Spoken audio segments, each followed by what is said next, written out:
సిద్దిపేట జిల్లా బెజ్జంకి మండలంలోని శ్రీ లక్ష్మీనరసింహస్వామి వారి బ్రహ్మోత్సవాల్లో ప్రధాన ఘట్టమైన రథోత్సవం అంగరంగ వైభవంగా కొనసాగింది. సాయంకాలం నుంచి భక్తులు తండోపతండాలుగా గుట్టపైకి చేరుకొని స్వామివారిని దర్శించుకున్నారు. స్వామివారి నామస్మరణతో గుట్ట చుట్టూ మారుమోగింది.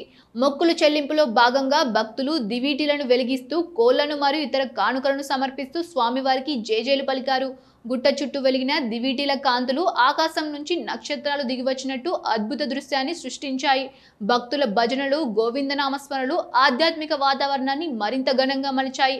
మహిళా భక్తులు కోలాటాలు, నృత్యాలతో ప్రత్యేక ఆకర్షణగా నిలిచారు. ఈ రథోత్సవ కార్యక్రమంలో మానకొండూరు ఎమ్మెల్యే కవ్వంపల్లి సత్యనారాయణ పాల్గొని రథంపైకి ఎక్కి స్వామివారిని దర్శించుకున్నారు. అనంతరం ఆలయంలో ప్రత్యేక పూజలు నిర్వహించారు.